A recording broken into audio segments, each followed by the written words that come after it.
Satya and Ahimsa. These are the two words that dominated Gandhian philosophy. Namaste, my name is Aparna, and today I'm going to talk about Gandhi because 30th of January is the day to remember Gandhi, the day he was assassinated on 30th January 1948, which is also celebrated as Shaheed Divas or Martyr's Day in India. If we talk about Gandhian philosophy, I want to highlight that Gandhi ji was a yogi. Gandhi was a yogi. His full name was Mohandas Karamchand Gandhi, who is also known as Mahatma Gandhi. Mahatma means great soul. Maha means great. Atma means soul. So he was a great soul on this earth. And that's why, even though he's gone, but we celebrate his existence on this planet Earth, and that his teachings are still guiding us on our way. So I was talking that why he was a yogi, Mahatma ji or Gandhi ji was a yogi. He was a yogi because in his name, it says Mohandas Karamchand Gandhi, Karam, and he was a Karma yogi. And his philosophy was always guided by two things, Satya and Ahimsa. So if you remember Patanjali's Ashtanga Yoga, so those 8 limbs of yoga, and if we talk about Yama, Yama is the basically control of our senses. So it's what you can do and what you shouldn't do. So it is do's and don'ts or code of conduct. So out of those yama, the first and the second yama is ahimsa and satya. And even those who know nothing about yoga in India, they still know Gandhi as someone who taught us the real lesson in life about Satya and Ahimsa. His own life was a living example of those two yamas, those yoga principles of Satya and Ahimsa. So these yamas are guiding principle in our yoga philosophy. But we are going to learn today how Gandhi ji put them into practical life and how he managed to teach this basic principle of Satya and Ahimsa. So let's first understand what is Ahimsa. Ahimsa means not to kill or not to injure anyone or anything. And we must practice Ahimsa not only because it will harm others, but also it is an act that can have an adverse effect on the mind. So if we take a very crude example, that how so many people use words in their day-to-day life without even paying any attention to it. For example, F word. In every second, third sentence that they say, they might just unknowingly say this word. That means they have no control on their mind. They don't pay attention to what is coming out of their mouth. So they are injuring not only to their own mind, but also injuring other people who will be affected by their speech. So injuring others is the result of anger. And first of all, it takes away the balance of the mind. So we only say things when we are not in a balanced state of mind. So when we are angry, we lose control of the mind. And yoga is all about balance. Yoga is about practicing balance, not only of the asanas on the mat while maintaining this particular yoga asana, but also it's the balance of mind and body, and it's the balance of thoughts in mindfulness. So when our mind is able to sort out what is a junk thought and what is a useful thought, then we are practicing mindfulness. So how much Gandhiji taught us about mindfulness and yoga through his own life? That is what I'm so excited to share with you all today. So let's see that how ahimsa can be practiced in our daily life. So ahimsa can be practiced at all three levels, and those three levels are physical, mental, and speech. Ahimsa is negative injunction, that is don't. But question remains, what to do? What will replace ahimsa? So when there is a dark, there is also a light, but only one can remain, either the light or the dark. Can you put on a light in the room and a still room can be dark? That's not possible unless the bulb was fused. So in the same way, if you practice ahimsa, that means you're not doing any violence. So what remains? What remains is love and compassion. And Gandhiji was a living example of love and compassion, like many others whom we worship, like Jesus Christ in West. He is a lesson of love and compassion. So the most famous propagator of this love and compassion was Buddha. And through Buddha's teachings, now we have these courses of mindfulness that are running all around the world and teaching everybody, ordinary people who never tried to understand or who were never taught the lesson of love and compassion.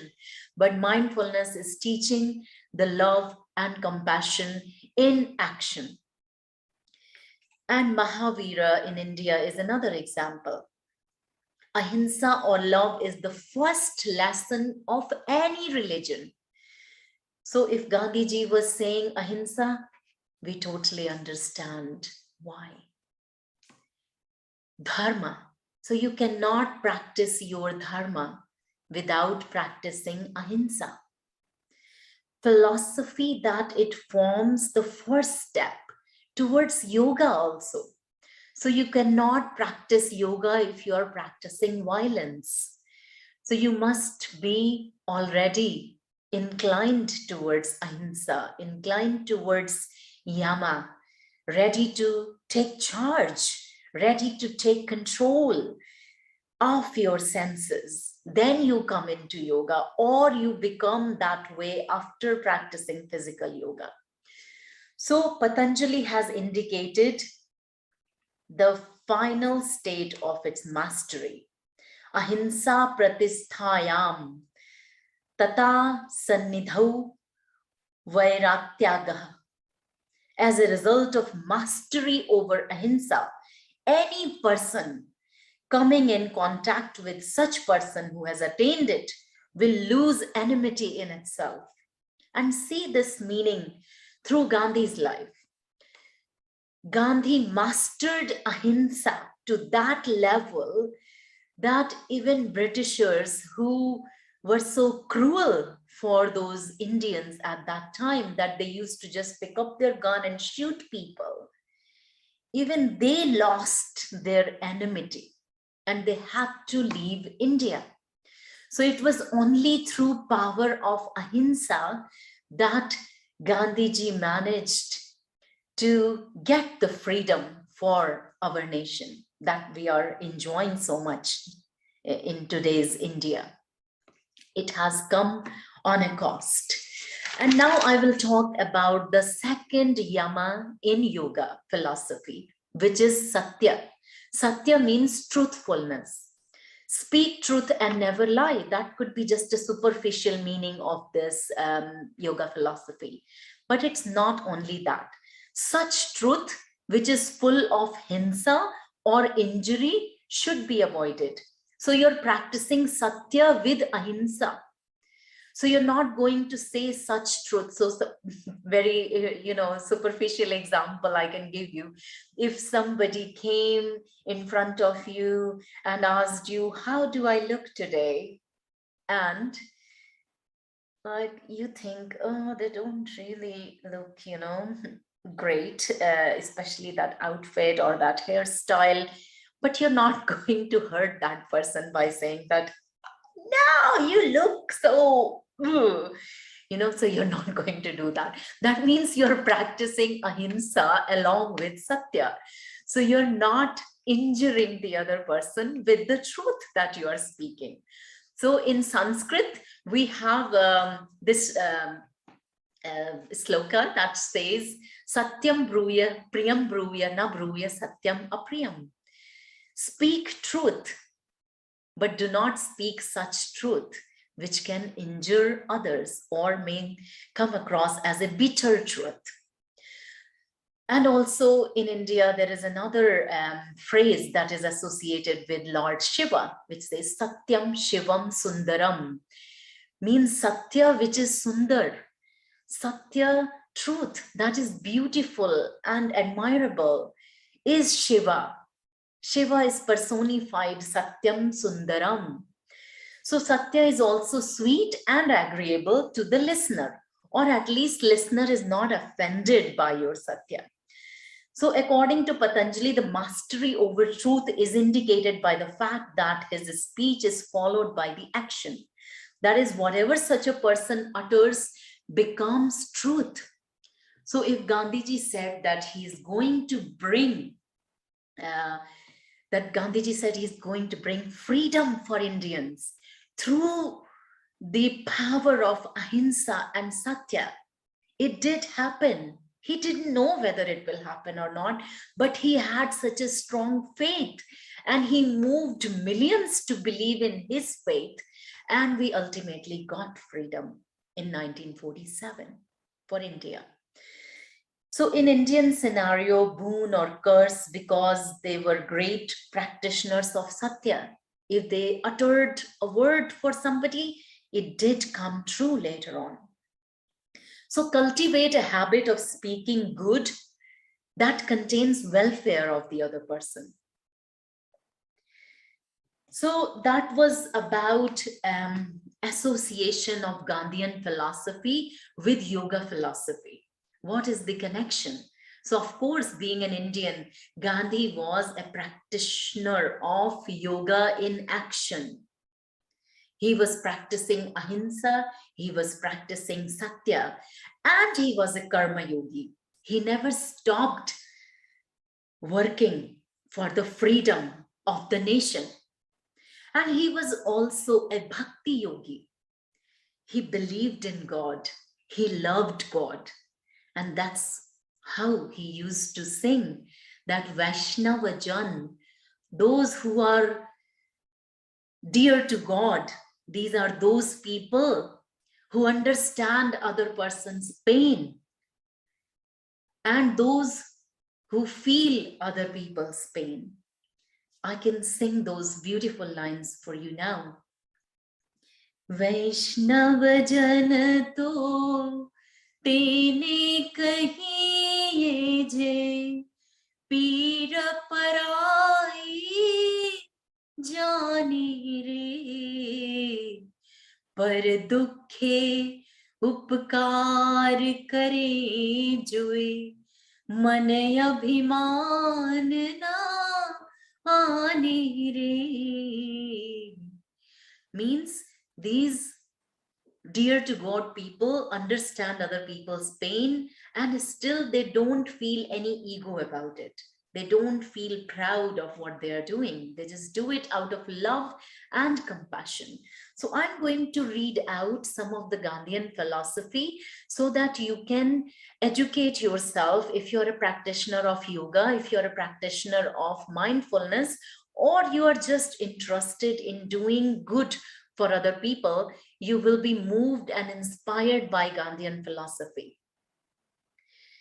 So this is according to mkgandhi.org, which is a website dedicated for Gandhi's philosophy. I know the path. It is straight and narrow. It is like the edge of a sword. I rejoice to walk on it. I weep when I slip. God's word is, he who strives never perishes. I have implicit faith in that promise. Though, therefore, from my weakness, I fail 1,000 times, I will not lose faith, but hope that I shall see the light when the flesh has been brought under perfect subjection, as someday it must. My soul refuses to be satisfied so long as it is a helpless witness of a single wrong or a single misery. But it is not possible for me, a weak, frail, miserable being, to mend every wrong or to hold myself free of blame for all the wrong I see. The spirit in me pulls one way, the flesh in me pulls in the opposite direction. There is freedom from the action of these two forces, but that freedom is attainable only by slow and painful stages. I cannot attain freedom by a mechanical refusal to act, but only by intelligent action in a detached manner. I am but a seeker after truth. I claim to have found a way to it. I claim to be making a ceaseless effort to find it, but I admit that I have not yet found it. To find truth completely is to realize oneself and one's destiny to become perfect. I'm painfully conscious of my imperfections, and therein lies all the strength I possess, because it is a rare thing for a man to know his own limitations. I have no secret method. I know no diplomacy to save that truth. I have no weapons but ahimsa or non-violence. So do pay your tribute to Gandhi in whatever way you can and celebrate his teachings by sharing it with others. So if you haven't already subscribed, please subscribe to this channel, because I'm determined to bring to you more and more innovative content for yoga and mindfulness, for your life's journey, to make your mind your best friend. So please share this video with others if you liked it. Namaste.